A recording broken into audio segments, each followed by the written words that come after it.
Selamat datang di podcast Pop Culture Talks, podcast mingguan dengan obrolan yang menarik bersama para pekerja di bidang budaya populer. Dibawakan oleh saya, Robi.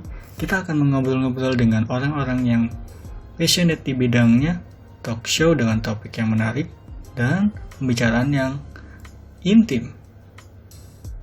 Bicara kisah-kisah mereka, serta kisah-kisah di baliknya. So, duduk, pasang headset, dan dengarkan. Halo Tuan dan Nyonya, di sini Robi di Pop Culture Talks. Sahabat yang kita ajak bicara hari ini sebelum akhirnya di Jakarta, dia cukup aktif di Bandung. Di kegiatan kebudayaan seperti menjadi bagian dari FFBKOM, mengisi acara film, sorry. Iya, iya nggak sih? Iya benar. Bener ya? Diskusi film gitu yang berhubungan aja. Sekarang menjadi spesialis bedah di Jakarta dan pindah ya jadinya ke Bandung. Ke Ya, Jakarta. rezekinya di Jakarta ternyata. Influencer. Gimana dengan kata Nggak. influencer? Aduh, enggak deh. Kayaknya maksudnya aku riding the wave aja, kebetulan aja. Kayak di Twitter banyak follower apa sih mutual sekarang mutuals yang followernya lebih banyak, jadi suka dapat ya riding the wave, suka dapat RT segala apa, jadi seakan-akan sih impact gede, padahal sih cuma segitu-gitu aja. Iya. Ya gitu Berpengaruh lah ya. Enggak sih, enggak juga, belum ada yang nawarin jadi buzzer, jadi belum. brand gitu ada yang nawarin? Waduh, brand. Gimana? Brand gitu ada yang nawarin? Oh, brand. Enggak sih. Enggak lah. Brand apa ya? Susah soalnya. Brand alat Isi lukis. Twitter aku ngomel-ngomel, enggak ada enggak ada kayak target audience yang pas gitu apa gitu. Oh. Pusing juga kan. Nah. Terus ini nih. Nah, ini fenomena sih, fenomena masa kecil. Aku ngalamin waktu guru nanya, pasti jawaban aku waktu itu jawabannya dokter. Dan mungkin anak-anak lain juga kayaknya ngalamin ketika ditanya guru, cita-cita tuh pasti beragam yang disampaikan sama anak-anak. Kalau Kak Alfa sendiri, cita-cita masa kecil tuh apa? Mas, cita-citanya dulu kalau ditanya, wah ganti-ganti sih, ya dokter juga pernah, cuman kayaknya paling lama tuh astronot ya. Sebelum gue menyadari kalau gue nggak bisa ngitung. Maksudnya tiap hari kerjain PR matematika aja, tetap aja itu yang paling berusaha dikejar, padahal yang lain-lain cuman baca sebentar tapi nggak terlalu jelek. Matematika tuh harus mati-matian, lama-lama udah kayak ya udah deh. Ya gitulah. Paling apa ya itu sih paling itu. Terus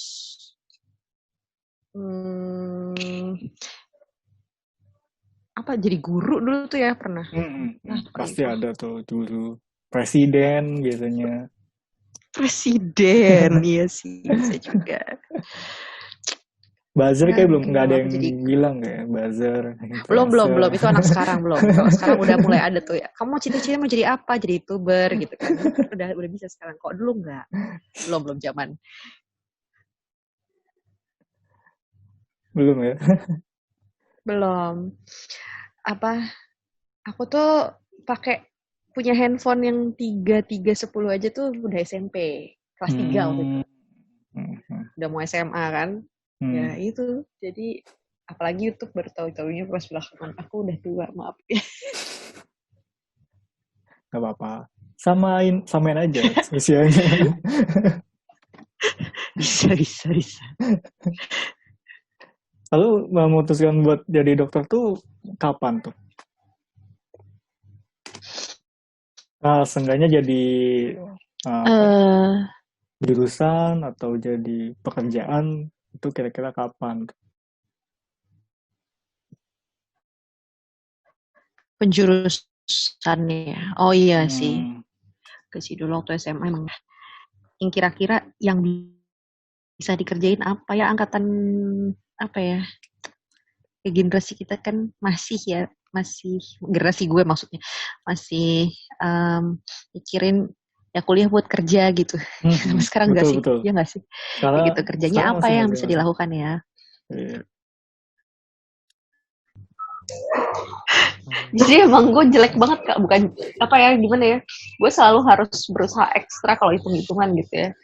Dan sudah berusaha ekstra pun itu hasilnya nggak kayak orang lain gitu. Terus itu doang, terus pengen masuk ITB, terus nggak mungkin masuk teknik kan, soalnya ya gitu hitungan gue ya udah. Yang bisa paling kalau nggak biologi, kimia juga nggak terlalu parah sih gitu. Ya, tapi akhirnya juga jelek-jelek banget sih, cuma itu gue pekerja keras banget. Terus jadi waktu milih jurusan kuliah ya pengennya kan kemana gitu kan, ITB tadinya gitu. Apa yang bisa ya, biologi. Ya udah, terus pas dulu kan kalau SPMB itu ada TO gitu ya. Iya. Cobalah TO gitu kan. Tapi memang ibu mamah maunya anaknya ada yang jadi dokter gitu. Di antara dua nih anaknya gitu kan, yang mikir yang paling mungkin jadi dokter gue gitu. Udah, jadi tiap TO itu yang pertama pasti kedokteran, yang kedua tuh biologi. Tapi dealnya ya kalau misalnya aku masuk biologi kan masuk biologi gitu, nggak jadi itu kan seperti ibu-ibu ambisius pada umumnya, asik. Jadi ambis ya. Jadi emang nakut-nakutinnya nanti kan kalau misalnya SPMB kamu sial-sialnya, tapi amit-amit sih ternyata nggak masuk mana-mana gitu kan. Daripada nggak ada pegangan, kamu tes aja ya, semua tes tuh yang dia swasta, tapi nggak ada yang nggak kedokteran gitu, semuanya aja.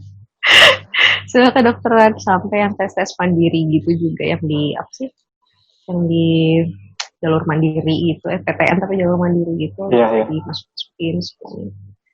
Terus SPMB masuk sih, tapi kan biologi ya.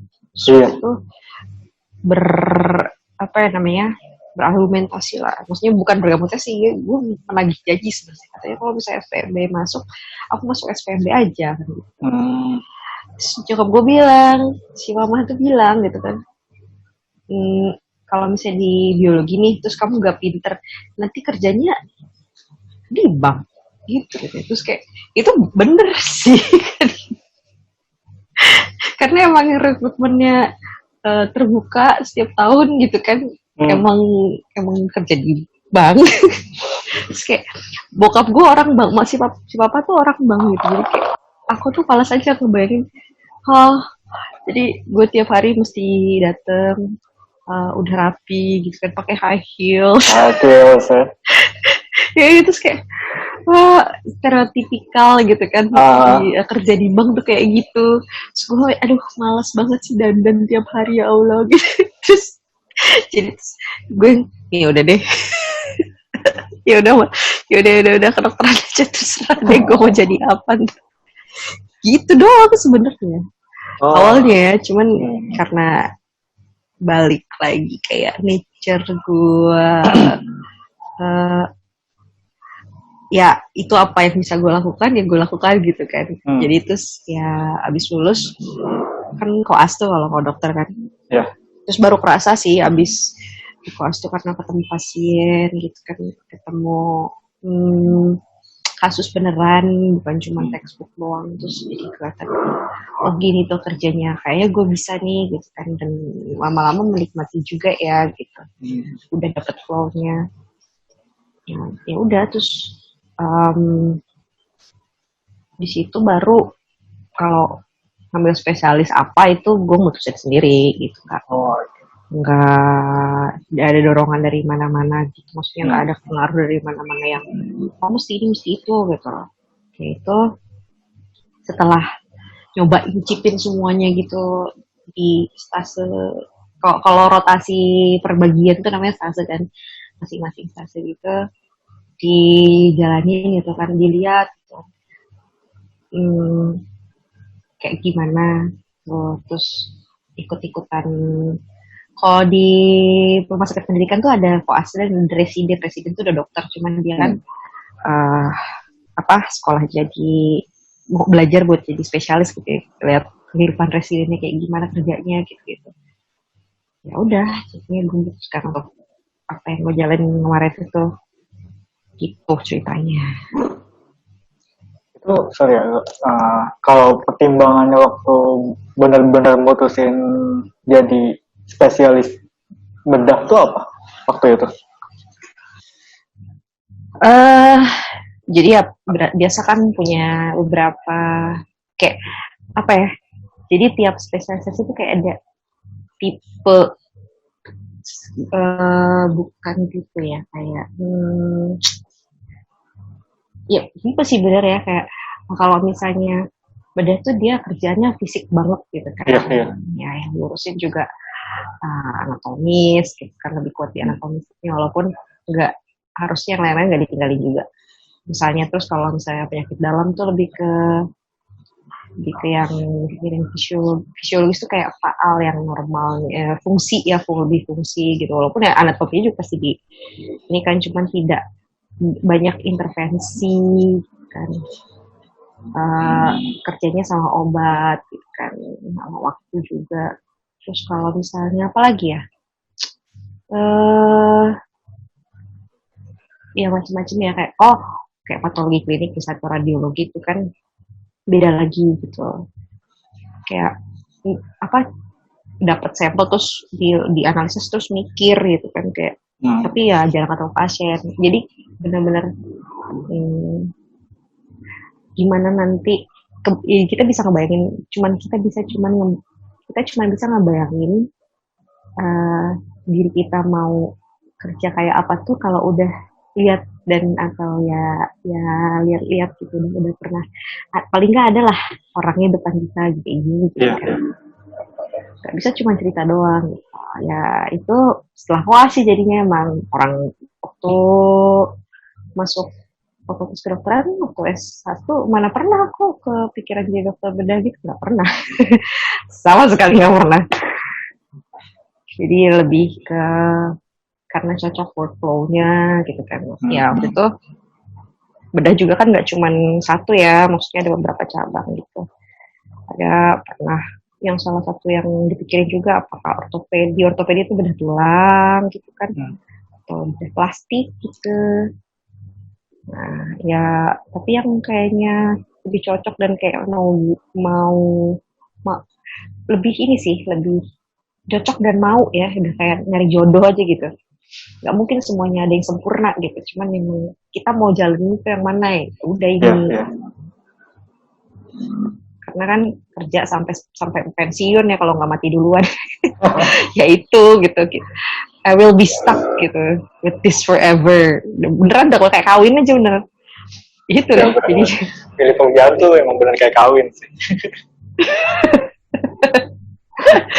Ya bener. Gitu. Oke. Jadi ya jadi gue baru tahu waktu koas ikutan jaga gitu kan. Jadi gue tipenya tuh pekerja yang seperti apa gitu. Terus yang misalnya nih bedah saraf, tadinya gue tuh kayak wah keren nih bedah saraf gitu kan, kayaknya bisa nih, cuman gue pikir-pikir waduh bisa juga ya kalau misalnya gue waktu itu gue belum berpikir untuk, bukan belum sih, tadinya gue mau nikah ke umur 24 ya, cuman putus tuh akhirnya. Maksudnya hidup gue kan gak cuma kerja aja nih ceritanya kan. Kalau bedah saraf kayaknya seberat-beratnya di operasi, misalnya bedah tumor otak gitu ya, mesti bisa berapa jam gitu kan, yang panjang banget sih. Gimana orang rumah gitu kan, kalau misalnya gue berumah tangga ceritanya cilah repot. Ya itu jadinya pikir-pikir udahlah jangan bedah saraf, kasihan banget ntar anak laki gue kalau ada gitu kan. Nah, sekarang juga belum sih jadinya, tapi ya ya gitu pertimbangannya ada ke situ gitu, nggak cuma kerjanya doang tapi hidupnya kayak apa juga dipertimbangin gitu. Jadi ya pemilih bedah umum ya spesifiknya karena itu gitu sih, karena sebenarnya basic dan tetap sibuk juga. Sibuk nggak sibuk tuh tergantung kitanya kalau udah mau kerja. Kalau udah kerja tuh sibuk gak sibuk tuh tergantung kitanya gitu kan. Tapi ya yang paling mungkin lah gitu kalau buat dijalanin gitu setiap hari kayaknya yang mana ya begitu ceritanya. Pasien pertama yang dibedah waktu itu waktu bedah pasien pertama tuh rasanya gimana tuh? Gemeter atau wah ternyata membedah orang tuh kayak gini atau gimana? Nah itu yang gue nggak tahu ya, karena kenapa gue bilang nggak tahu, karena gue itu sebelum sekolah gitu sempat magang sama dokter bedah di rumah sakit daerah gue di Bandung juga, dan itu tuh bantu-bantu kayak asistensi operasi gitu, jadi udah terbiasa gitu kayak sama kerjanya kayak gini gitu kan. Deg-degan tapi nggak apa ya, karena jadi kalau misalnya kita baru misalnya residen nih yang tadi kan misalnya kelas berapa gitu tahun keberapa itu nanti ada level-levelnya gitu. Sebelum dia melakukan tindakan kan nanti kayak bukan di sidang ya, kayak ya diuji teknik operasi ceritanya kan. Nah itu nanti tanya-tanya kalau misalnya kayak gini gimana, kalau ternyata yang kamu ketemu ini gimana cara menyelesaikan masalahnya gitu kan. Itu di situ dulu kan. Nah baru di situ ditemenin ceritanya. Nah sama supervisor. Nah itu tuh jadi apa ya? Nggak tiba-tiba jreng gitu loh. Deg-degan sih ada, cuman kan ada orang yang nemenin, yang supervising gitu kan. Terus kita juga udah ya pas mau di sidang itu tuh udah belajar, udah harus ngelotok di kepala gitu loh. Iya. Jadi lebih ke apa ya?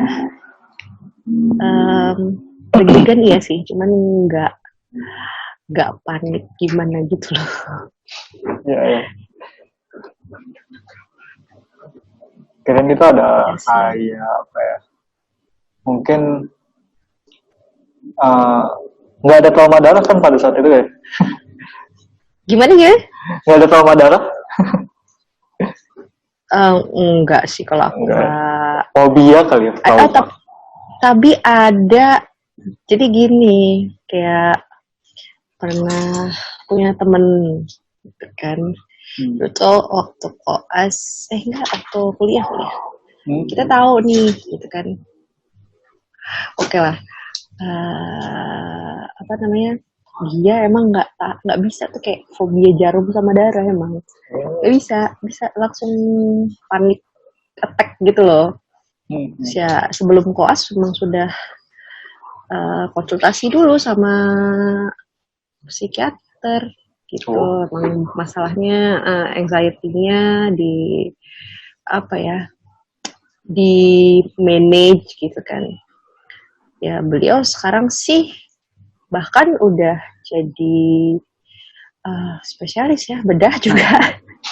Padahal dulunya fobia jarum sama darah ya, tapi ya akhirnya kalau untuk mengerjakan hal itu buat nolongin orang sih bisa, tapi aku nggak tahu juga kalau misalnya ditodongin jarum gitu masih bisa apa enggak.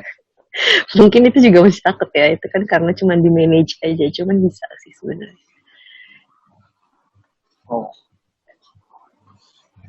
Zaman dulu tuh ada fenomena malpraktik ya? Enggak zaman dulu sih, sampai sekarang juga ada. Sampai sekarang? Siap. Oke. Itu apa ya?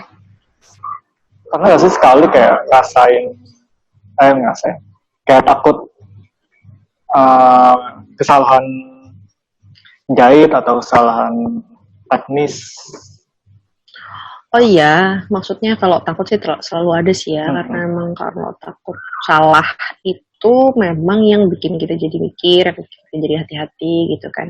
Tapi gini, masalahnya mau praktek itu, kita juga harus tahu apa itu mau praktek itu. Aduh, itu berapa SK sendiri kali ya. Cuma gini sih, ada satu, ada beberapa prinsip gitu loh. Di ethical principle itu yang nomor 1 primum non nocere, ya first do no harm gitu kan. Kalau misalnya kita mikir sebuah tindakan itu lebih banyak harmnya daripada manfaatnya, gak usah gitu kan. Tuh. Terus ataukah kita nggak yakin kita bisa memecahkan masalahnya kalau misalnya atau nggak punya pengalaman atau pengetahuan yang cukup, itu nggak yakin. Terus kalau kita nggak menyerahkan itu konsul, istilahnya konsul ke yang lebih ahli gitu kan, itu akan kita nggak tahu gimana gitu kan, ya itu ya konsul lah gitu. Jangan sampai kita tanganin sendiri terus doing harm gitu. Itu beda sama misalnya nih kita ngelakuin prosedur udah gitu kita dijelasin ke pasiennya, karena setiap tindakan tuh pasti ada resiko. Ya, sekecil pasang infus aja tuh resikonya macam-macam sebenarnya.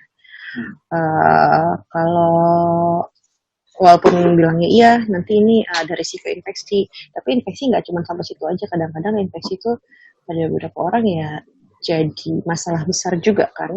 Gitu, dari mulai sampai cuman lokal aja, bisa juga sampai yang sistemik itu yang sampai seluruh badan efeknya gitu. Jadi itu cuman infus, apalagi kalau misalnya pakai pisau dibuka gede gitu kan. Makanya dari situ kalau gue sih gitu kan, udah sesering apapun gue lakuin gitu, itu nggak pernah gue ngentengin sesuatu, karena ya itu infus aja tuh yang sekecil itu aja ada resikonya gitu. Jadi kan kita udah kasih tahu sama pasiennya ini resikonya kayak gini, makanya ada strategi operasi kan. Nah selama kita udah kasih tahu, pasiennya juga udah inform, namanya inform, konsennya terinform, jadi sudah terinformasi dengan benar sama resiko-resikonya, dan ternyata resikonya terjadi gitu, misalnya komplikasinya terjadi gitu, ya itu bukan malpraktek gitu. Karena dokter udah jelasin ya. Udah jelasin dan semuanya tuh ada dasarnya gitu loh.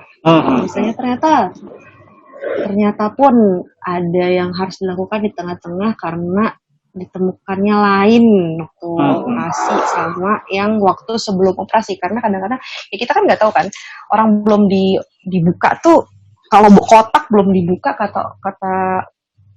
katanya misalnya kamu dikasih kotak ketutup nih, ini buat kamu isinya buku, ya pas dikocok-kocok itu kayaknya bener nih buku gitu kan. Nah bisa aja pas dibuka gitu kan ternyata emas, wow gitu, atau kue atau kue gitu atau semuanya kue aja sekarang. Ya kayak gitu kan, ya kita cuma bisa tahu kalau kita buka gitu kan. Nah kayak gitu tuh nggak sekali dua kali terjadi gitu. Jadi emang harus dikasih tahu aja pasiennya kalau perlu aku keluar ruangan operasi, terus jadi karena yang ditemukan ini harus diginiin gitu kan. Prosedurnya ada perubahan atau ada tambahan gitu, itu harus selalu dikasih tahu aja sih. Dan hasil dan pengobatan itu tidak berhenti habis operasi gitu. Jadi setelah operasi pun kan ada lukanya tuh. Nah ini juga suka jadi masalah karena itu juga termasuk dalam resiko. Dan komplikasi operasi ya infeksi. Luka operasi sama ya kayak infusnya bisa infeksi, apalagi luka operasi ya.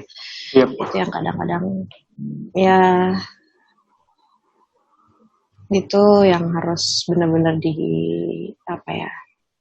manage dengan benar lah gitu kan. Kalaupun terjadi gimana caranya, kalau kita butuh konsul ya konsul lah gitu kan, gimana lah supaya pasien itu gak neglected aja, bukan jadi di intentnya juga gitu kan, di niat kitanya juga gitu kan, untuk ya apalah yang terbaik buat pasien. Kalau misalnya udah nggak bisa lagi ya berarti naikin gitu, jangan semuanya dinaikin, maksudnya ke yang lebih ahli ya, jangan semua dipegang gitu.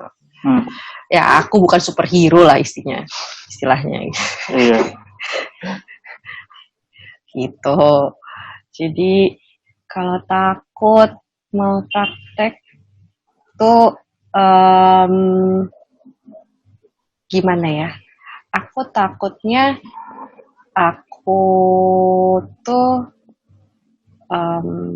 kalau takut ada ya, cuman secara intent tuh nggak pernah ya, karena kayak misalnya nih jualan kayak ini bu obat bagus gitu kan, yang lebih tinggi padahal ada generiknya gitu kan. Kalau misalnya kayak gitu, bener dikasih tahu aja sama pasiennya, ini saya ada rekomendasi yang misalnya obatnya lebih bagus tapi ada generiknya gitu kan, ibu mau yang mana gitu. Itu harus dikasih tahu, nggak cuma tiba-tiba dia yang ini yang mahal gitu. Itu kalau misalnya nggak ngomong itu borderline, ya itu debatable sih sebenarnya, mau tahu kan. Cuman karena kan nggak boleh jualan ya sebenarnya.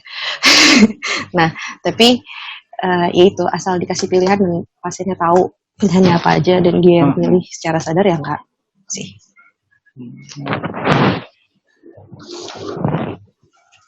Begitu. Berarti kadang kalau pasiennya kritis ada debat-debat lah ya. Ya nggak sih? Kalau kita debat sama keluarga nih ceritanya sama apa siapa? Diskusi ya jelas, kita kasih tahu sama apa option-optionnya lah gitu. Terus kita kasih tahu juga resikonya gitu. Gimana ya, karena gue kerja di Jakarta dan rumah sakit rujukan banyak, sebenarnya orang tuh beruntung. Iya. Kalau misalnya gue nggak di sini, orang-orang di sini tuh beruntung karena ya beda banget sama di Bandung juga beda banget, karena di sini berasa gue punya banyak pilihan untuk misalnya rumah sakit gue tidak bisa menangani, gue masih banyak pilihan rumah sakit yang lebih tinggi gitu kan. Kalau misalnya di Bandung atau di Jawa Barat tuh gak banyak loh sebenarnya yang kelas A gitu. Gak terlalu banyak, makanya kalau di Jakarta tuh pokoknya banyak banget lah yang kelas A aja rumah sakit tipe yang paling tinggi aja ada berapa, gak cuma RSCM aja gitu. Itu lebih enak sih. Jadi kalau misalnya emang merasa nih pasiennya terlalu berat untuk dikerjain untuk dirawat atau dioperasi di rumah sakit gue, jadi ya ngomong aja gitu kan. Tapi kalau misalnya dia masih ngotot misalnya maunya di sini aja, ya kasih tau aja resikonya apa gitu kan. Sampai kalau berat banget kita gak bisa karena nggak ada ICU gitu kan. ICU-nya misalnya kadang-kadang kalau misalnya berat tuh terus operasi harus masuk ICU, ICU-nya tuh nggak ada gitu kan. Jadi mungkin harus rujuk. Nah pas ngerujuknya ini nih yang susah kan di pasien gitu. Kalau misalnya di Jakarta banyak pilihannya. Kalau yang di daerah waktu sekolah suka di daerah gitu kan, di daerah Jawa Barat maksudnya. Daerah mana lagi? Daerah Jawa Barat itu kan kadang-kadang di kota-kota yang lebih Tasik, Garut, atas Garupa itu kan tetap rujukan paling tinggi RSHS di Bandung. Nah, itu kan berapa jam dari sana ke Bandung kan? Harus bayar ambulans yang lebih mahal lagi juga. Itu kayak itu harus bener banget sih kalau misalnya gak dilakukan sekarang gitu kan, nanti resikonya ini kalau dirujuk kayak gini jauh apa segarupa gitu kan, dan ada ongkosnya lagi misalnya gitu kan. Ya itu mesti dikasih tahu banget, dan itu yang kalau aku sih dan kayaknya sih semuanya juga akhirnya biarin aja keluarga yang memutusin dulu gitu, mau gimana. Ya kenapa keluarga ya, karena biasanya pasiennya udah nggak bisa diajak diskusi lebih ini lagi, dia repot sama sakitnya gitu. Iya. Terus di masa COVID ini kan tenaga kesehatan tuh banyak kena impact banget ya. Kalau salah banget lah. Di tengah 2 minggu karantina kalau nggak salah. Iya, sebenarnya isolasi mandirinya isolasi mandiri 3 bulan yang lalu lah. Itu tuh sebetulnya isolasi mandiri, nggak di karantina banget. Aku aja ngerem di kamar sendiri kan, kayak gitu, nggak ke rumah sakit, nggak ketemu pasien dulu gitu kan. Pokoknya nggak kerja. Aku kasih tahu semua rumah sakit di mana tempat aku kerja, aku bilang isolasi mandiri gitu kan. Jadi sebenarnya memang waktu itu tidak berdasarkan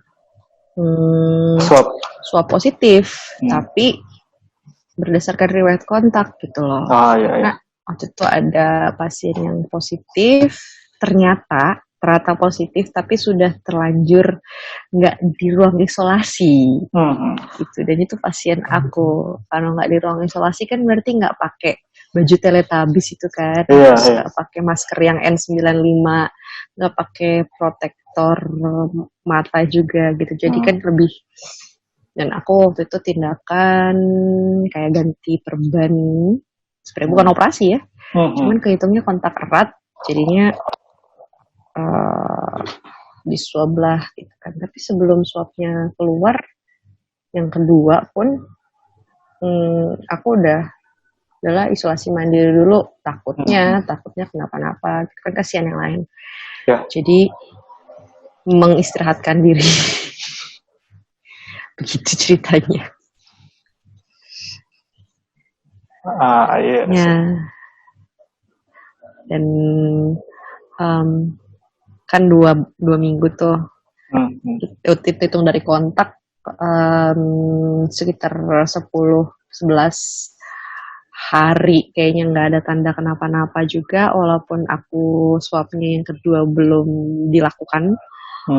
Ya akhirnya ya bisa udah gitu keluar, tapi pakai masker yang itu N95 masih mahal banget, jadi kayak di lapis-lapis gitu terus keluar. Dan walaupun belum bisa operasi juga gitu kan, tapi udah ya lihat pasien di bangsal gitu kan, dengan dengan extra protection aja gitu, karena takut, aku nggak tahu kan, tapi jauh-jauh juga nggak ada tindakan gitu kan, takut aja. Tapi itu ternyata sampai swab kedua sih negatif, alhamdulillah, ya udah bagus lah gitu. Ya sudah gitu, jadinya ya nggak apa-apa sih, nggak masalah menurut aku kalau saya emang negatif. Ini kan preventif ya daripada kecolongan lagi. Iya. Maka dari itu ini ya, keluar aturan sebelum operasi itu harus swab test ya? Iya, jadi sebenarnya gini, kalau di rumah sakit aku kan operasi itu, waktu itu juga aku nggak operasi operasi itu ada 2 golongan lah ya, yang emergensi dan yang nggak emergensi, yang terjadwal. Nah, operasi beberapa bulan yang lalu tuh, sampai berapa bulan yang lalu tuh aku nggak melakukan operasi yang terjadwal karena terlalu beresiko. Nggak lucu dong pasiennya dioperasi, misalnya tumor payudara yang cuma 3 cm, tumornya hilang, tiba-tiba dia dapat COVID, kan nggak lucu kan? Iya. Dari ruang operasi. Jadi emang kalau yang terjadwal itu semua pasien harus di swab, mau nggak mau, suka nggak suka gitu. Kalau nggak ya nggak operasi. Kalau tapi beda kalau misalnya pasien yang di dalam jangka waktu dekat dia operasi itu, berarti di rapid aja. Tapi kan kita tahu ya rapid itu agak kurang reliable gitu kan. Tetap di rapid 2 kali, terus tapi ya kitanya juga proteksinya nggak kayak yang udah yang nggak kayak yang dulu gitu loh. Tapi tetap aja sih pasien-pasien yang swab negatif juga aku sekarang udah pakai apa sih, dulu waktu sebelum COVID aku kalau operasi nggak pernah pakai face shield gitu loh. Google juga males-malesan. Nggak, kalau sekarang yang mau negatif mau positif bisa pakai aja. Karena serem kali pun ya itu aerosol gitu kan. Jadi sebenarnya kan yang bikin bahayanya meningkat kalau dari operasi itu kan, kalau ada orang bilang COVID itu menular lewat udara loh gitu kan, bukan cuman droplet aja. Sebetulnya gini, yang betul-betul udah diamati gitu kan, bisa juga dilihat sih jurnalnya itu tuh dan dikonfirmasi itu sebetulnya yang membuat dia stay di udara itu proses aerosolisasi. Jadi kayak misalnya apa sih aerosolisasi itu? Jadi membuat si material droplet itu jadi lebih kecil dan dia jadi melayang-layang di udara intinya gitu. Jadi aerosol kan. Itu tuh kayak gitu tuh banyak di rumah sakit kayak alat oksigen gitu kan. Jadi memang dia makanya meningkatkan resiko gitu. Apalagi kalau ada ruang operasi itu ada ventilatornya gitu kan, ada alat bantu napasnya, itu juga bisa menimbulkan efek aerosolisasi itu. Makanya itu zona merah sebenarnya. Kalau jangan sampai cross gitu loh infeksinya dari pasien satu ke pasien yang lain gitu. Jadi emang ruang operasinya sebisa mungkin kalau pasien yang udah terkonfirmasi negatif dari swab, sama pasien yang emergensi ya sebelum itu misalnya dibersihin dulu kek, di UV dulu kek gitu kan, biar nggak cross infeksi tadi gitu. Benar-benar harus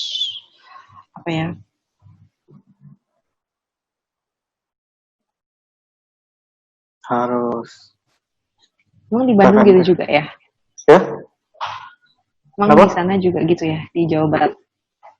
Di Jawa Barat, kalau di Bandung, kalau nanyanya situasi sekarang sih kayak normal aja gitu. Oh bukan, maksudnya pasien yang operasi harus tapi nggak tahu ya, maksudnya pasien operasi harus di swab dulu gitu. Kayaknya semua deh sekarang. Kayaknya nggak sih? Soalnya kan kalau baca-baca di Twitter atau yang lain, dan mungkin makanya ada argumen liar soal argumen liar. Ya kan, itu kan kayak argumen liar gitu kan di Twitter, seperti apa ya? Yang kalau mau operasi harus swab test dulu, padahal penyakitnya cuma apa gitu, misal cuma jantung, terus kenapa keluarga saya harus di swab test dulu dok gitu.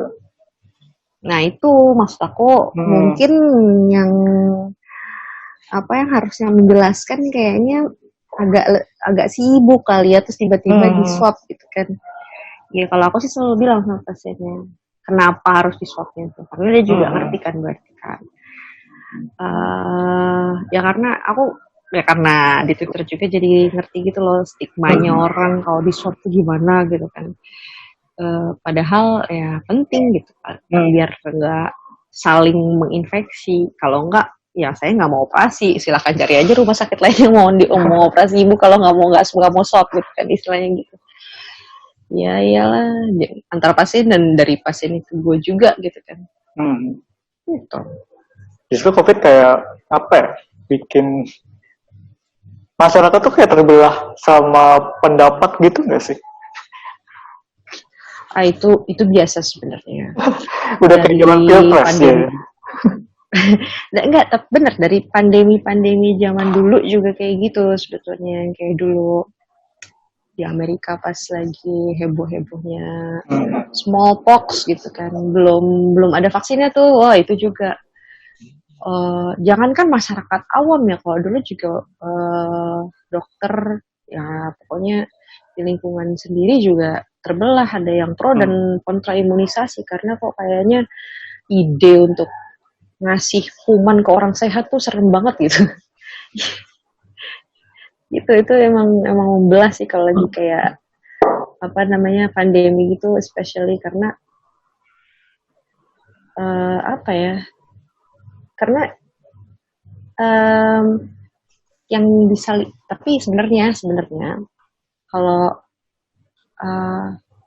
pemerintahnya reliable ya, misalnya kayak yang di Selandia Baru apa ya contohnya, misalnya mungkin Singapura. Selandia Baru ke kebagusan kejauhan dan kebagusan gitu. Maksud gue oke lah, maksudnya yang reliable apa enggak tuh mungkin susah ya bilangnya, tapi yang dipercaya lah sama pemerintahnya, dipercaya sama rakyatnya gitu, untuk tidak menutup-nutupi kayak Korea Selatan lah ya gitu kan. Iya. Itu Taiwan. Atau Taiwan, mereka kayak di kooperasinya bagus, dan orang si pemerintahnya juga mempercayai bahwa orang-orang akan bertindak menurut apa yang logis gitu. Ya itu mungkin tidak akan terpecah ya gitu. Melek statistik mungkin sedikit-sedikit. Ya gue juga bukan gue juga kan tadi tahu ya matematik gue jelek ya, cuman kalau secara logika tuh kan gue belajar metode penelitian gitu kan, dan itu juga harus lulus itu, jadi masih inget kalau metodenya doang, jangan curung itu. Ya sebenarnya kan kayak logika dasar sebenarnya kan mikirin seperti itu ya. Ya. Basic logis. Ya, jadi dari mana keluar angka segitu, berapa sampel yang dibutuhin, kayak gitu-gitu loh maksudnya. Kira-kira dengan populasi seperti ini gitu kayak kita bikin seperti itu aja tuh dasar banget itu, kalau orang nggak ngerti ya akan bilang macam-macam juga gitu. Iya. Dan kalau pemerintah yang dia sukses programnya kan, ini dia membuat kebijakan berdasarkan data dong ya, gitu kan. Nah, si datanya ini statistik dong ya, gitu. Nggak mungkin kita ada 100 juta orang semuanya diambil buat sampel tuh. Ya sekarang sih bisa ya, karena Korea Selatan begitu gitu ya. Kalau misalnya pas awal-awal kan enggak ya, pasti diambil sampel. Tapi orang percaya karena ya orang sana percaya sama pemerintahnya. Ya itu sih karena sama pemerintahnya, dan apa ya? Oh ya, dan karena makan mereka juga tidak lupa sama dulu tuh Korea Selatan pernah kena bukan pandemi, epidemi juga, MERS. Kita di sini nggak pernah dapat. Belum lama kan, jadi mereka udah kayak terlatih gitu kan, dan mereka udah percaya diri gimana cara ininya. Intinya sih buat for the greater good gitu ya, bukan buat mereka pribadi masing-masing aja gitu. Dan mereka tahu pemerintahnya mengambil langkah emang buat menyelamatkan kehidupan mereka, ya kayaknya sih nggak ada kata terbelah gitu, nggak ada. Ya kecuali beberapa golongan lah ya. Korea Selatan kan mengalami kok kayak itu apa sih yang sekte kemarin tuh yang super spreader. Ya tapi cuman segitu kan. Ya ada lagi waktu dibuka ternyata klaster dugem gitu kan. Klaster Itaewon. Klaster tempat hiburan gitu itu kan. Tapi ya terukur gitu. Oh di sini, oh di situ gitu. Paling segitu aja pecahnya. Kalau ini benar-benar jadi dua gitu, karena adalah yang satu ngomong ini, yang satu ngomong itu. Pusing gitu. Gini, pusing. Yang ini followernya 1 juta, yang ini 10 juta gitu. Terus yang frustrasi yang pekerja kesehatan. Aduh, kenapa sih orang-orang? Kalau dulu tuh kayak yang serem di rumah sakit ya, gitu kan. Sekarang kalau gue nggak, tempat paling serem bukan di rumah sakit, karena di rumah sakit gue ada masker, bisa pakai masker, bisa pakai APD, gitu kan, prevensi, gitu kan. Ketahuan lah orang nih, gue bisa langsung, aduh, gitu kan. Kalau yang serem tuh kalau di luar misalnya ada di, gue lagi ngantri di Indomaret gitu, tiba-tiba ada yang nempel gitu kan, Mbak mundur gitu. Takut gue udah gitu, tau gak sih yang maskernya cuman hidung, mulutnya doang, hidungnya nongol-nongol gitu. Mungkin gitu. Pakai masker konservatif ya. Sorry deh, kalau tadi itu tuh kayak dick nose, jadi nongol gitu. Kan itu karena gue lebih serem di dunia luar gitu. Kita bisa hati-hati loh di rumah sakit, tapi gue nggak tahu kalau di luar gimana gitu. Iya, kayak di DU malam ini lah ya. Di Parti Hukum malam ini ramai banget. Sebenarnya kalau misalnya ramai mobil sama motor masing-masing sih nggak apa-apa ya. Cuman kalau misalnya ada, kayak ini Car Free Day zaman kapan? Yang pertama kali itu ya. Lalu astaga, aku lihat kayak horor.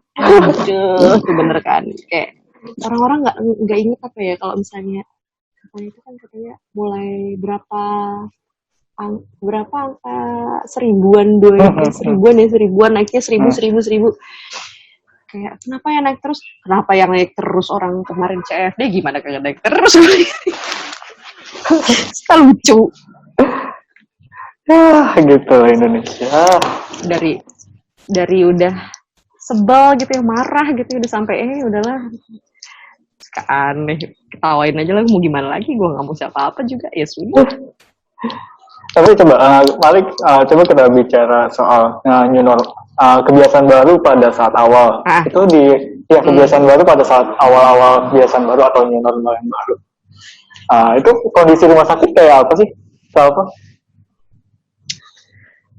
Enggak, jadi pas awal-awal new normal kebiasaan baru tuh, yang pertama di-adjust tuh buka poli gitu ya. Poli kan poliklinik. Pasien-pasien yang bukan emergensi udah mulai. Namanya siapa atau orang-orang? Enggak, kita di rumah sakit aku sekarang semua poli itu dibatasin sehari misalnya cuman 20, tadinya bisa 30, 40. Yang di penyakit dalam itu kan biasanya cuma bisa sampai 50 sehari pasiennya. 50 tuh masih bagus itu, 60 jangan-jangan kadang-kadang. Ini sekarang nggak boleh karena emang ruang tunggunya kan nggak sampai segitu. Iya. Terus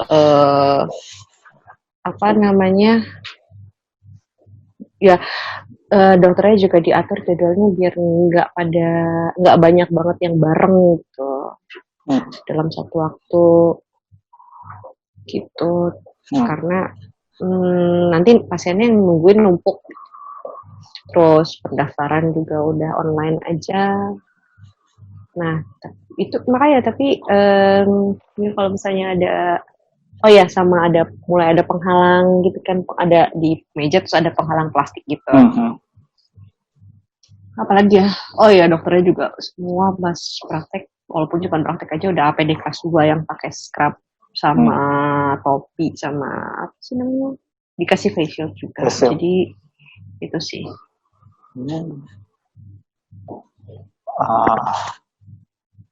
Dan kayak gini seperti coba kita bicara konspirasi di sini. Ada. Sebenarnya agak lelah sih ya. Gimana nih? Enggak sih, ya udahlah, nggak apa-apa terus.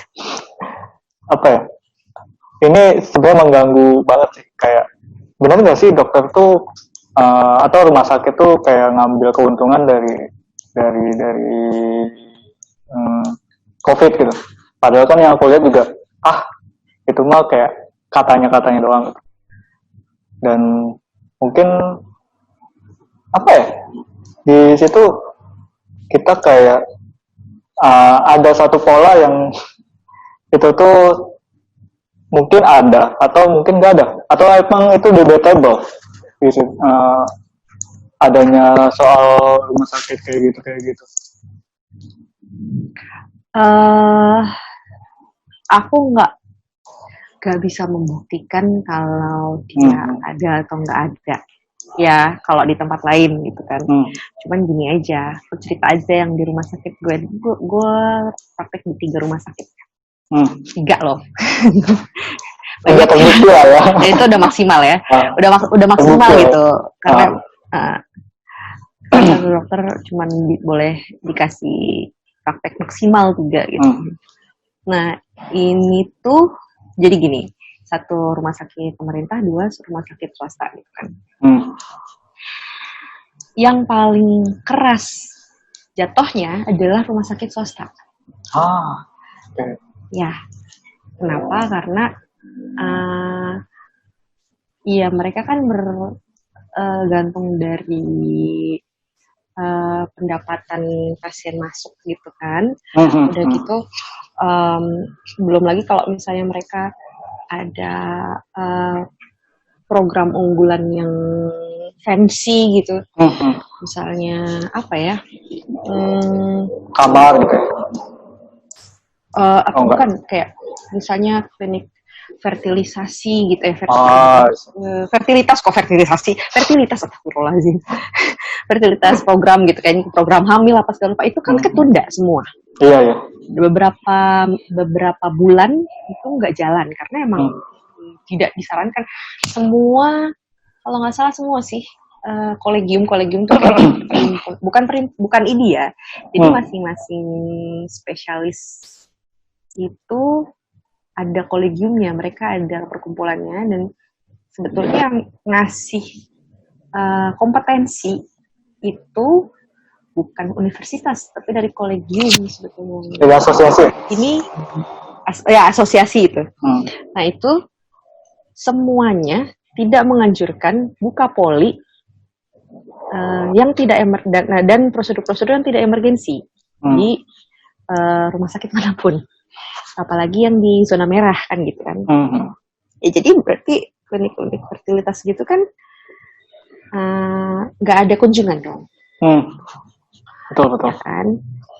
Nggak ada kunjungan, terus ya otomatis berkurang, sepi banget gitu kan. Dan ya mau dapat dari mana duitnya? Terus berarti kayak kerja yang lain lah ya, dapat dampaknya udah kena. Kan kerja lain kayak iya banget. Dan ini kayak emang jarang diomongin juga sih, kayak walaupun sebenarnya udah terbuka juga kalau dokter sebenarnya kena dampak juga di dalam COVID ini, apalagi yang di swasta ya. Ya, terus ini apa kan? Misalnya dia pun buka IGD gitu kan. Begitu dia terindikasi COVID dan dia tidak punya ruang isolasi, dia juga tidak merawat. Gitu. Iya. Karena ya terus duitnya dari mana? Itu dia. Cuman lewat dong kan pasiennya, dilempar kemana? Itu apa ya? Ya nggak logis aja gitu. Gimana ceritanya? Dan merawat pasien COVID itu nggak sederhana loh kan. Dia isolasi itu pasiennya harusnya dia nggak ada penunggu kayak orang biasa gitu. Walaupun kadang-kadang masih ada ya kalau sekarang. Kalau yang isolasi yang non COVID itu, kalau isolasi COVID itu kalau nggak salah nggak boleh ada yang nungguin. Jadi perawatnya itu ngurusin semuanya, dari makan, dari mulai buang kotorannya, maaf ya, terus ya bantuin duduk gitu kan, sampai ke yang emang prosedur medis kayak misalnya udah sesak intubasi atau apa, itu perawat semua. Ya nggak gampang kan, total care itu. Jadi dan belum lagi kalau misalnya dia butuh ventilator, emangnya satu kali atau ICU gitu ya, yang setara ICU emang satu hari biaya di ICU tuh berapa emang? Kan mahal loh. Iya. Tuh cuman buat nutupin ini aja, cuman buat nutupin biaya operasional nih, kita belum ngomongin jasa perawat gitu. Itu udah sampai 1 aja mungkin mentok kali itu udah ditawar-tawar 1 juta sehari. Gitu. Nah, pasien COVID kalau misalnya sampai butuh ruang intensif berarti kan berapa hari? 2 minggu, seminggu gitu misalnya di ruang intensif ya mungkin hitung aja udah segitu 7 juta, tapi kalau belum sama bahan habis pakai gitu kan dia pasti punya alat-alat kan yang habis pakai gitu, yang cuma sekali pakai terus habis itu buang, itu kan namanya bahan habis pakai kan. Itu kalau misalnya sama itu semua 2 juta sehari kali 7 aja jadi berapa? 14 ya? Yep. Ya itu mahal kali, mahal banget. Jadi apa ya, berat di ongkos gitu. Kalau bilang ngambil untungnya dari mana aku juga nggak ngerti. Jadi udah gitu memang kalau masa pandemi gini kan diatur oleh negara, diatur dalam undang-undang emang pembiayaan oleh negara, bukan ini ya, kalau misalnya terkonfirmasi ya. Terus kita kan mesti nungguin dong yang dari negara kapan turunnya, yaitu tahu sendiri kalau misalnya kapan turunnya itu ya kapan gitu loh, nggak mungkin besok, nggak mungkin lusa, nggak mungkin bulan depan ya, alhamdulillah bulan depan udah turun kan, itu udah termasuk cepat gitu, jadi nggak tahu. hanya negara yang tahu. Ya mungkin hanya negara, apalagi kemarin ada komplain katanya cuman berapa yang serapannya berapa? 1, berapa gitu, cuma 5%. Ya dibilang pasiennya dikit, tapi siapa tahu memang klaimannya belum pada masuk atau klaimnya belum pada diproses kan. Gitu. Jadi emang proses klaimnya tuh lambat, bisa aja gitu kan. Ya, tahu lah birokrasi panjang ya. Iya, gitu. Yang betul sih itu ya. Kalau rumah sakit, pastilah. Kalau rumah sakit negeri itu atau pemerintah daerah tuh lebih secure karena apa ya? Karena dibiayai. Karena emang, maksudnya gini. Tapi walaupun dia dibiayai dan disokong sama entah itu APBD atau APBN ya,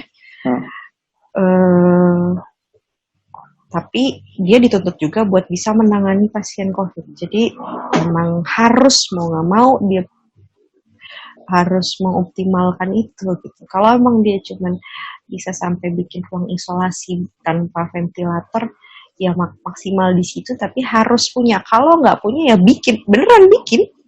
Jadi rumah sakit itu juga satu lantai yang tadinya ruang isolasi biasa yang memang gejala pernafasan kayak saya TBC gitu kan, ada ruang isolasinya, itu jadi ruang isolasi COVID sekarang di yang lain-lainnya, yang non COVID itu dibikin satu lantai yang tadinya kantor apa gudang gitu, itu satu ruangan lagi biar kapasitasnya nambah, dan itu karena harus bisa. Emang disokong tapi harus mau nggak mau gitu. Jadi ya ada trade off-nya lah. Dan itu sebenarnya buat tergantung dan semua turun ya remunerasinya, pembagian jasanya turun jelas karena kunjungan juga turun sama kayak swasta, tapi nggak terlalu anjlok karena punya IGD, dan kita juga pada dasarnya selama pasiennya kita masih bisa punya fasilitas buat ngerawat, kita nggak boleh nolak pasien BPJS kayak apa kayak gitu kan, kalau di rumah sakit negeri dan masih ada tempat gitu kan. Ya walaupun kunjungan poli berkurang, tapi pasti pasien-pasien yang dari IGD masih banyak ya. Tuh, masih ada aja. Jadi tidak sejatuh itu bagian jasanya. Cuman itu buat yang esensial gitu kan. Ada yang benar-benar rumah sakit harus punya tuh ada Jadi pelayanan rumah sakit harus punya misalnya penyakit dalam gitu kan. Gak bisa tuh remunerasinya terlalu jauh gitu kan. Karena kinerjanya juga selama pandemi kan dia terus yang kerja gitu kan. Gak bisa diberhentiin. Karena penyakit dalam sama spesialis paru tuh kayak ujung tombak banget kan. Kalau misalnya kayak bedah gitu pasti berkurang karena emang kurang pasiennya. Lagi bedah-bedah yang lainnya yang pasiennya terjadwal semua. Wah, itu jatuh sampai UMR kayaknya ada. Sampai 2 kali UMR kurang lah. Oh iya? Wow. Itulah makanya maksudnya nggak masuk akal juga gitu. Oh, Cerita-cerita itu tuh nggak masuk akal. Wah, kebuka sih. Gila.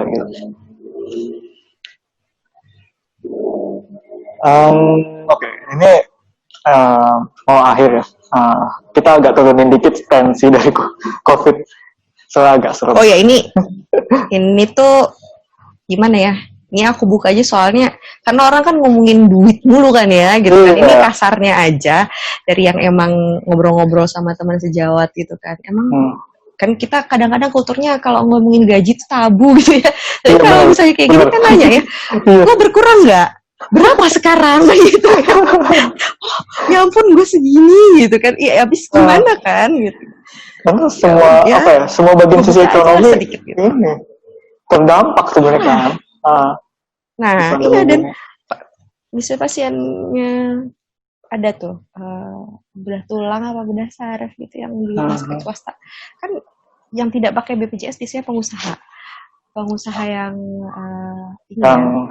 retail gitu kan punya toko gitu kan dagang gitu kan mereka tutup tokonya.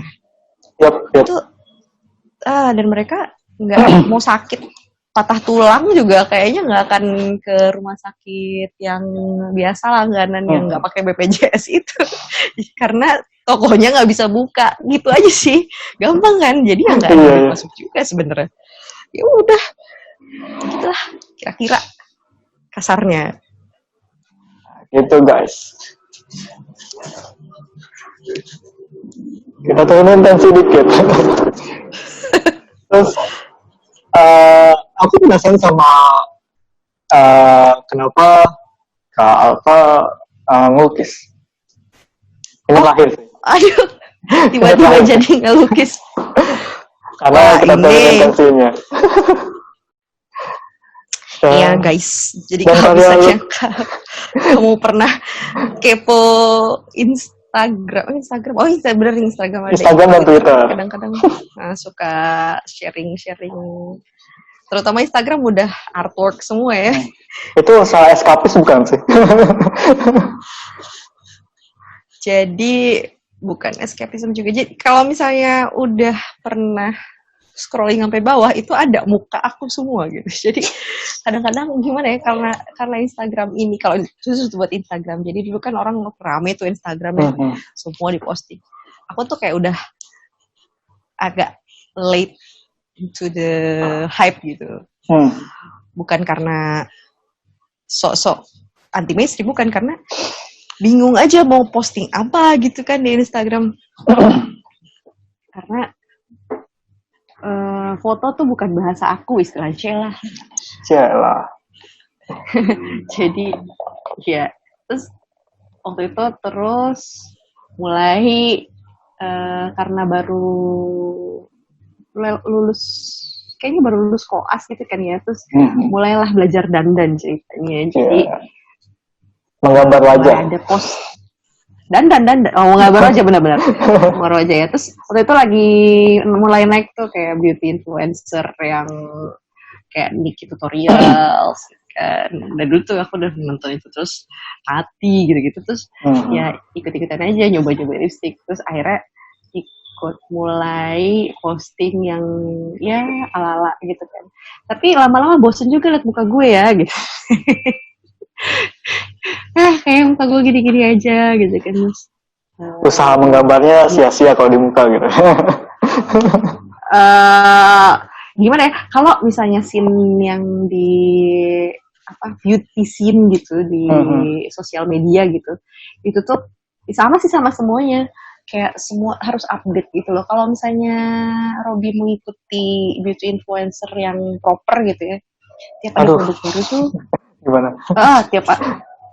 Tiap ada produk baru tuh update gitu kan. Ya, capek kadang-kadang ngikutinnya gitu. Lama-lama. Iya, kayak terus kan pakai duit juga kan, buset. Akhirnya off lah itu Instagram. Terus kenapa gue cerita ini, karena akhirnya 2018 akhir mulai gambar lagi, dan tadinya sih cuman gambar-gambar aja karena gue lagi mungkin bisa dibilang krisis. Bukan quarter life crisis, gue udah tua, itu udah lewat quarter life. Gue kira quarter life crisis pasti dialami semua usia. Ya juga ya, tergantung umurnya berapa ya, quarternya berapa. Nggak gitu maksudnya. Gini, kalau orang kan waktu dulu tadinya 4 tahun kuliah satu gitu kan, abis itu pusing kan cari kerja kan. Gue nggak pusing cari kerja, jadi tujuan gue adalah gue mau magang kerja di mana aja, banyak tuh kan yang membutuhkan dokter umum gitu kan. Gue nggak susah di situ, dan memang objektifnya nanti gue mau sekolah lagi. Jadi gue nggak pernah pusing sama nanti gue kerja di mana, gue pengen jadi apa, maksudnya pengen jadi bukan jadi apa sih, jadi dokter ya, maksudnya ngerti gak sih, jadi orang macam apa gitu kan, gimana gue mau tinggal gitu kan. Itu tuh habis sebelum ujian terakhir, ujian board itu ada sih kepikiran, cuman karena emang dia mau ujian, nggak pernah kepikiran ke sana banget. Sampai November gue ujian, terus kayak mulai mikir ya ujian board tuh maksudnya jadi berarti udah dari kolegium udah dikasih sertifikat kompetensi gitu ya. Yep. Dan itu baru kepikiran gitu, ini gue mau gimana ya gitu kan. Terus waktu itu gini, jadi ada yang namanya program kayak wajib PTT dokter spesialis gitu loh. Itu tuh udah berjalan berapa tahun kan. Aku sih seneng gitu, karena itu lagi-lagi membuat pikiran gue kerja di mana, gue hidup di mana, itu tuh kayak ditangani sama orang gitu. Maksudnya ya gue ikut aja, gue motor di mana enak kan gitu, nggak usah mikir. Tapi ternyata pas bulan-bulan itu tuh kalau nggak salah program itu digugat, dan gugatannya dikabulkan sama Mahkamah Agung kalau nggak salah ya. Karena melanggar HAM, karena ada gugatan. Jadi bubar lah itu program, dan nggak tahu lagi katanya mau kapan. Katanya mau dibikin program baru yang serupa tapi lebih voluntary gitu, tapi nggak tahu kapan. Jadi makin pusing lah ya, gue mau ikut, nungguin apa gue mau cari kerja sekarang gitu kan, apa gimana. Itu tuh pusing banget, orang cari kerja sekarang gimana caranya, karena jasa gue baru Februari gitu kan. Banyak banget di kepala gue, kayak pusing gitu. Ini mau dengerin aja pusing kan. Itulah, terus suka marah-marah jadinya kan. Jadi tahu kenapa akhirnya kayak pernah gak sih kayak bad mood terus habis itu kemana gitu jalan-jalan deh. Wah, sering kayaknya. Kalau sibuk banget ya. Sesuatu yang impulsif gitu. Sering. Nah, ya kayak gitu. Gue juga kan Desember itu gue juga tiba-tiba impulsif aja ke toko art shop gitu. Terus kayak, udah gue beli cat air gitu. Terus gue beli aja terus akhirnya. Iya. Terus gue beli, terus kayak gue gambar-gambar gitu kan.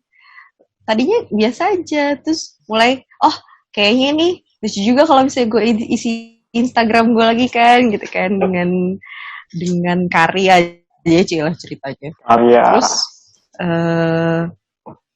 karya tadinya biasa aja gitu, kayak ternyata ya zaman sekarang tutorial tuh Jibun. banyak. nggak cuma tutorial make up aja yang waktu itu gue pernah temukan gitu kan, tapi ternyata tutorial buat belajar gambar, lukis, watercoloring itu udah banyak banget sekarang, dan itu tuh bikin gue lebih explore lagi, ternyata asik. Dan terutama dulu pernah gue sampai SMA pernah sering gambar. Udah seneng gambar di belakang buku catatan gitu loh yang coret-coret doang. Tapi kan coret-coret ini kayak lidi-lidian gitu. Jadi lidi-lidian. Sih gue dulu kan sedang anime kan, jadi ala-ala kartun anime cibi-cibi gitu. Oh, pokoknya konyol-konyol. Nggak bagus-bagus banget sih, justru karena gue pikir alah ini mah nggak bakalan jadi apa-apa gitu ya. Jadi gue berhenti gitu.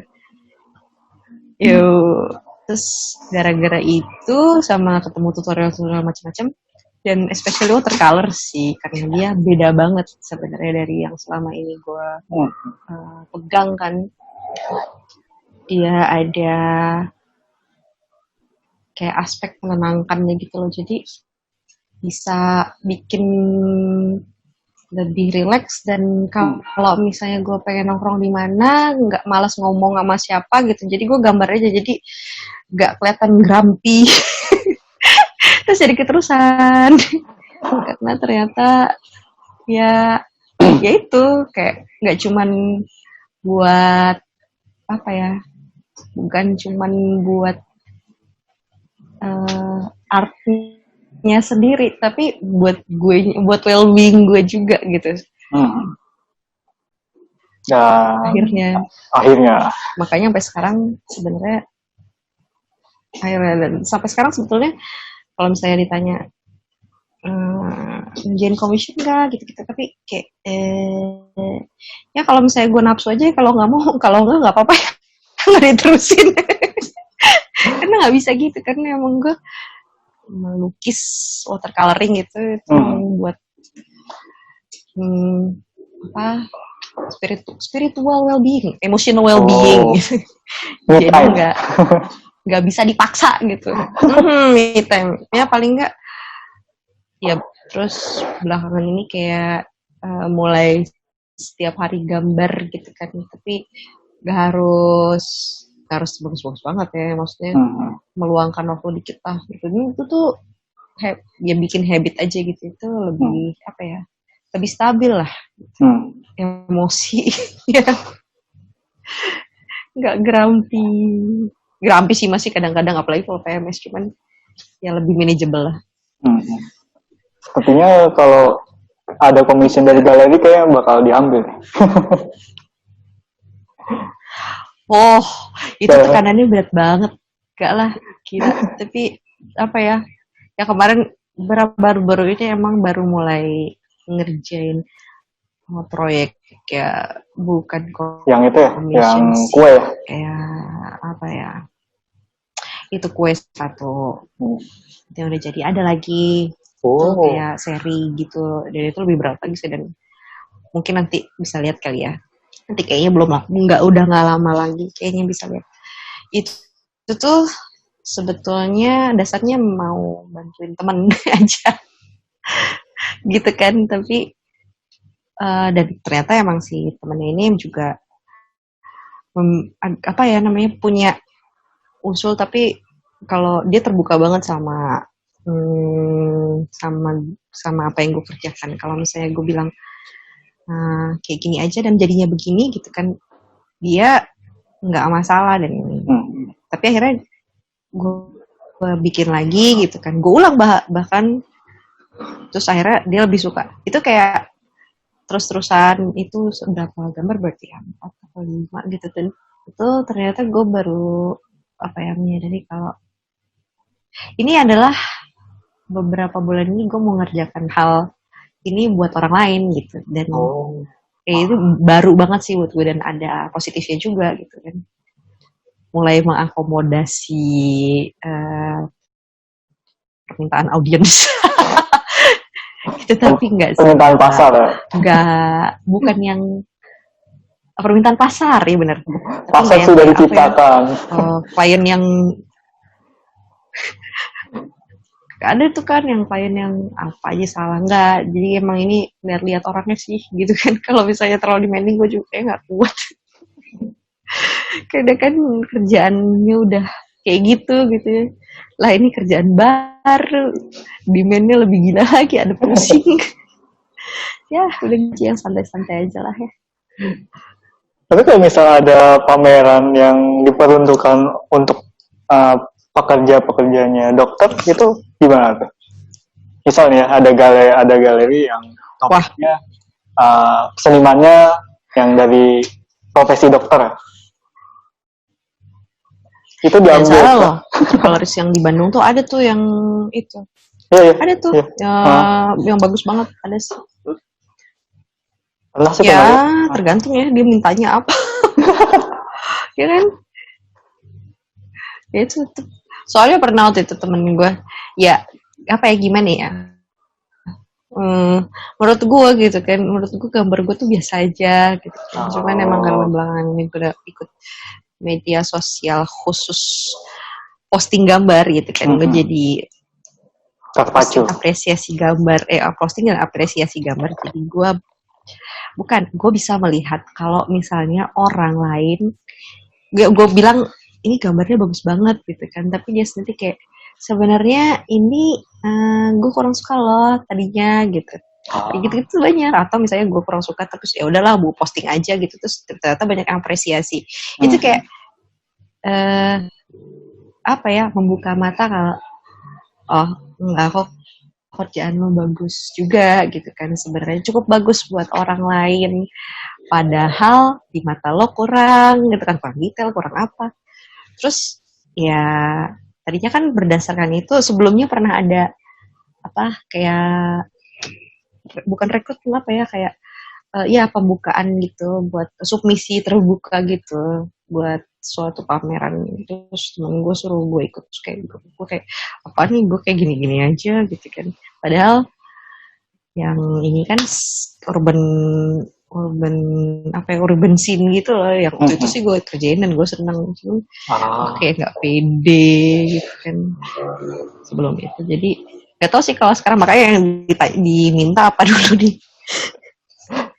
Itu ceritanya. Kalau misalnya masih kayak urban scene gitu ya bolehlah. Kalian kemarin yang museum macan arisan seni itu ikutan gitu.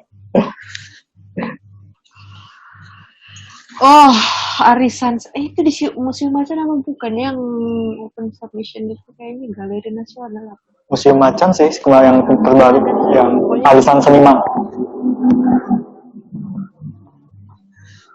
Oh bukan, ini kayak tahun lalu, tahun 2019 itu. Apa waktu itu apa ya? Nggak tahu sih, gue masih kurang ini aja.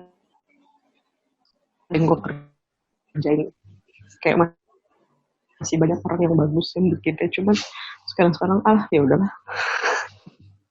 Gambar aja gitu ya untuk me time. Untuk me time. Kayak gini loh, apa namanya? Itu kayak berusaha mempercayai mata dan tangan sendiri gitu. Iya. Gitu. Betul. Kan kita lihat referensi nih, misalnya dari live atau dari foto, itu kan gimana cara kita nangkep persepsi si bentuk yang ada di hadapan kita tuh mau di matanya ketangkapnya gimana gitu kan. Terus abis itu mau digambarnya gimana nih tangan gue gitu kan. Itu kan kalau kitanya udah ini kayak gue nggak bisa gambar kayak gini, gue nggak bisa, itu nggak akan bisa emang. Udah selesai dari situ. Tapi kalau misalnya, nah ini nih yang gue suka dari yang terakhir gue lakukan itu kan, gue jadi ikut media sosial khusus gambar, dia ngeluarin prompt tuh kayak petunjuk gitu. Terus kadang-kadang misalnya apa ya, gue prompt ini gue pengen gambar orang gitu, tapi kemarin kayaknya gue agak kurang pede sama gambar profil gue atau apa, tapi ya udahlah gue coba aja gitu kan, ternyata bisa, dan apresiasinya bagus, jadi ya berarti sebenarnya gak jelek banget dong. Ya udah itu, terus gue mulai percaya untuk akan gue melakukan hal itu gitu. Itu kayak oh ya, dan sebenarnya gue mulai gambar lagi karena waktu itu kasih juga, jadi biar mata dan tangannya masih bisa latihan gitu, walaupun bukan latihan melek orang. Ya biar koordinasinya bagus ya, itu sih. Jadi nggak cuma buat me time aja, tapi emang melatih tangan dan mata. Sekaligus relaksasi ya. Itu ini banget ya, multifungsi banget gambar tuh buat gue sebenarnya. Oke, waktu kita ngobrol udah 1 jam kayaknya. Kak Alfa ada yang mau? Oke. Oh iya. Kak Alfa mau ada yang disampaikan terakhir sebelum kita tutup? Apa ya? Oh ya, gini aja deh. Ya, semoga pandemi cepat bisa teratasi. Kita nggak tahu dia emang berlalu atau kita ketemu obatnya atau vaksinnya. Cuman sekarang ini karena belum ada, jadi hang on, tetap sehat, tetap waspada gitu kan, karena walaupun misalnya kita gitu, kita masih muda gitu, enggak, maksudnya yang usia yang tidak masuk dalam resiko tinggi ini angkanya kecil, kalau misalnya fatalitasnya kecil, fatalnya kecil ya. Cuman aja kan kita punya orang tua di rumah, anak-anak kan, jadi ya kita melindungi diri kita bukan cuma buat kita aja sebenarnya, tapi buat orang-orang yang kita sayang. Jadi sabar aja ya, soalnya semuanya kok kena. Jadi emang kita harus melakukan ini, melindungi diri sama-sama, melindungi orang yang kita sayang gitu kan. Jadi jangan bosen ya kalau misalnya harus keluar pakai masker, cuci tangan, jangan bosen. Itu sih. Dan tetap percaya kalau misalnya apapun, sepanjang dan segelap apapun lorongnya, itu pasti di ujungnya ada ujungnya lah, pokoknya ada cahaya di ujungnya.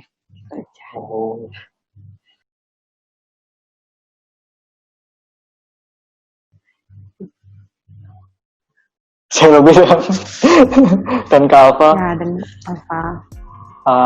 Aku ya, iya, dan Alfa. Terima kasih semuanya.